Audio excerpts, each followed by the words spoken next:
Sunday হইয়া Monday, রোজ খাও আন্ডে। আর আজ আমি আন্ডে অর্থাৎ ডিমের রেসিপি নিয়ে হাজির হয়েছি। নমস্কার বন্ধুরা, আমি সঞ্চা দাস আপনাদের সকলকে সঞ্চাস কুকিং ইউটিউব চ্যানেলে স্বাগত জানাই।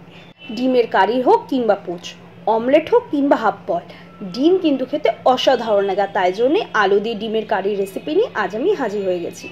তো সবার প্রথমে ডিমের কারি বানানোর জন্য আলু এবং ডিমটাকে ভালো করে সেদ্ধ করে নিতে হবে। তারপরে তার মধ্যে সেদ্ধ করা আলুগুলোকে সামান্য লবণ এবং হলুদ দিয়ে ভালো করে ভেজে তুলে নিতে হবে। সাবধানে ভাজবেন, না হলে কিন্তু আলুগুলো ভেঙে যেতে পারে।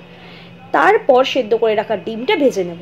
সাবধানে ভাজবেন, কিন্তু ভাজার সময় কিন্তু ডিমগুলো ছেটে ভেজে ডিমগুলোকে সাবধানে তুলে নিতে হবে। এবার সেই গরম তেলের মধ্যে আমাকে দিয়ে দিতে হবে তেজপাতা, শুকনো লঙ্কা, পেঁয়াজগুলো তার মধ্যে দিয়ে দেব। দিয়ে বেশ কিছুক্ষণ নাড়াচাড়া করে নেব।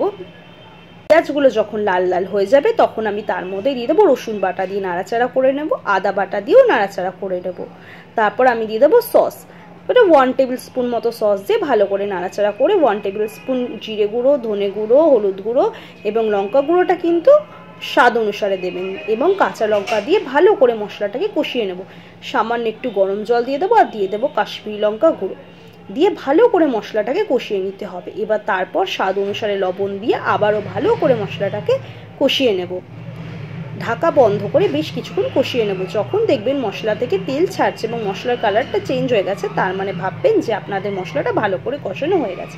এবার আগে থেকে ভেজে তুলে রাখা আলুগুলো তার মধ্যে দিয়ে দেব এবং ভালো করে মশলার মধ্যে মিক্স করে নেব। বেশ কিছুক্ষণ নাড়াচাড়া করে নেব এবং তারপর আমি তার মধ্যে দিয়ে দেব ভেজে তুলে রাখা ডিমগুলো, দিয়ে আবারও উভয়কে একসঙ্গে ভালো করে নাড়াচাড়া করে নিতে হবে।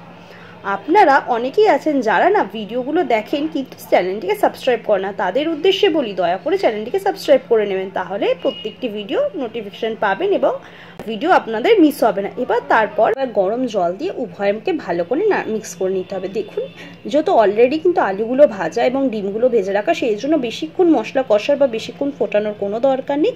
2 থেকে 3 মিনিট যখন ভালো করে ফুটবে মশলাটা দেখতে পাবেন, তার মানে বুঝবেন হয়ে গেছে। এবার নামানোর সময় সামান্য পরিমাণের চিনি দেবেন আর একটু গরম মশলা দিয়ে আবার উভয়কে ভালো করে নাড়াচাড়া করবেন।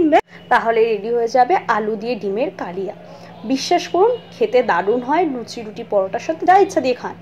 যারা ডিমের ভক্ত তারা তো খাবে, যারা ডিম খেতে ভালোবাসে না তারাও আঙুল চেটে পুটে খাবে। বিশ্বাস হচ্ছে না তো রেসিপিটা ট্রাই করুন, তাহলেই বুঝতে পারবেন। ভিডিওটি ভালো লেগে থাকলে একটি লাইক করে দেবেন। চ্যানেলে নতুন হয়ে থাকলে কিংবা চ্যানেলটি সাবস্ক্রাইব না করা থাকলে চ্যানেলটি সাবস্ক্রাইব করে দেবেন এবং ভিডিওর লিঙ্কটি ফ্রেন্ডস এবং ফ্যামিলির মধ্যে শেয়ার করতে ভুলবেন না। এই চ্যানেলেরই অন্যান্য ইন্টারেস্টিং ভিডিও দেখার জন্য স্ক্রিনে আসা বাঁদিক অথবা ডান দিকের বক্সটাতে ক্লিক করে দেখে নিন।